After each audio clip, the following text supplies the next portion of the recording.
Nasaan si Georgia? Rom, ikaw pala. Selma, nasaan si Georgia? Di ba dapat next week ka pa uwi? Kumusta biyahe mo? Hindi ko siya sa kwarto. Ha? Georgia!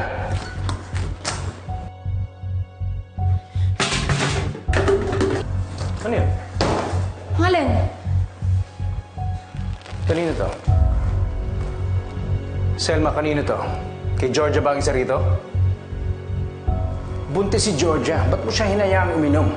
Rom, ako yung umiinom ng alak na yan. Huwag mo nga akong lolokohin. Nasaan si Georgia? Rom, umalis ka na!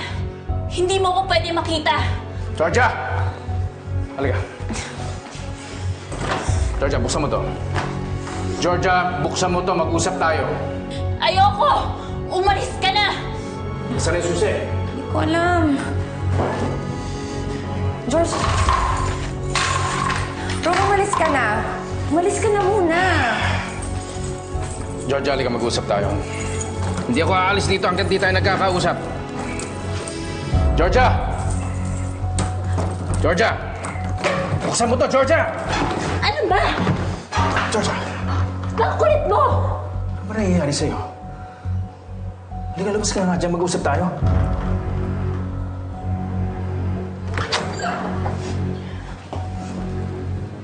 Georgia? Buntis ka? Natural, Selma. Buntis ako. Ano ka ba? Georgia, ba't ka namumutla? Okay ka lang ba? Di ba masakit ang tiyan mo? Ano ba nangyayari sa'yo? Ha? Bakit ba gusto mo akong makita, ha? Nung bago ka umalis, kung ano yung sinasabi mo sa akin? Hanggang ngayon, di mo pa rin matanggap na ikaw yung ama ng baby ko. Tapos ngayon, nandito ka? Na kunwari, concerned ka? Okay. Okay, I'm sorry. I'm sorry. These past few days, nag-worry ako para sa bata. Para sa inyong dalawa. Especially nung hindi kita makontak. Nagbalita ako, hindi ka daw nagpunta sa check-up mo. Alam mo, Georgia, kung wala kang pakialam sa bata, ako meron. Dahil baka anak ko ang dinadala mo. Pasensya na. Pagpaparis ka na lang ako ng check-up. Dahil simula nung umalis ka, marami na nangyari. Na-aksidente si Selma. Sinamahan ko siya sa ospital kasi samahan ko rin siya dito sa bahay. Okay. Alam kong concerned ka sa kaibigan mo, sa health niya. Pero dapat concerned ka rin sa health mo at sa health ng baby. Ano itong alak na to? Umiinom ka nito.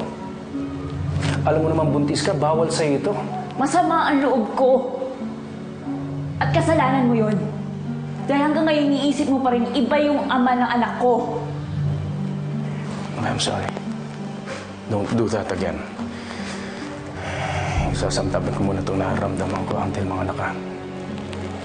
Tanggapin ko muna ang anak ko yung baby niyan. Rome, I'm telling you. Ikaw ang ama. Wala nang iba. I hope so. Dahil gusto ko para magkaroon ng anak. Kaya alagahan mo ang baby natin.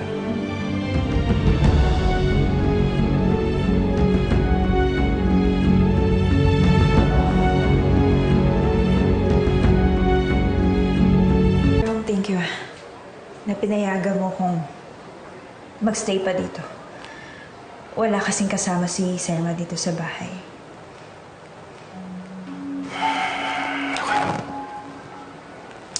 Uwi na lang ako bukas.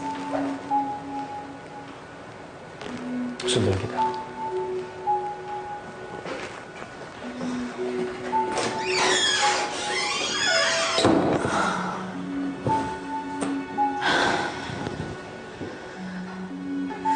Muntik na tayo mabuking doon, Georgia. Paano ka nagkaroon ng tiyan bigla? Eto. Yan ang nakita ko eh. Kaya naman pala ayaw mong pahawakan kay Rom yung tiyan mo. Eh, tuwalya lang pala yung laman. Kaya nga ayoko pahawakan eh. Ikaw naman to si Tanga. Yung nakita mo ko, ba't sinabi mong Georgia, buntis ka pala? Eh paano kung nakahalata si Rom? Eh di nabuking tayo.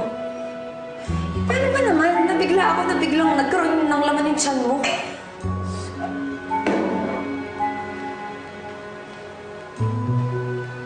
Alam mo, Selma, mag-iingat ka. Ikaw lang nakakaalam nito. Umayos ka. Oo, alam ko. Pero ikaw ang mas mag-ingat. Dahil kahit magsuot ka ng peking tiyan dyan, pwede ka pa rin mabuking na di ka buntis. Isipin mo, paano ka magpapacheck up sa harap nila Rom? At ngayon pa lang, isipin mo kung paano ka manganganak. Saan ka makakahanap ng sanggol na ipipresintan yung anak ni Rom? Iisip ako ng paraan. Isa-isa lang. Basta ang importante, iniisip nila na buntis pa rin ako.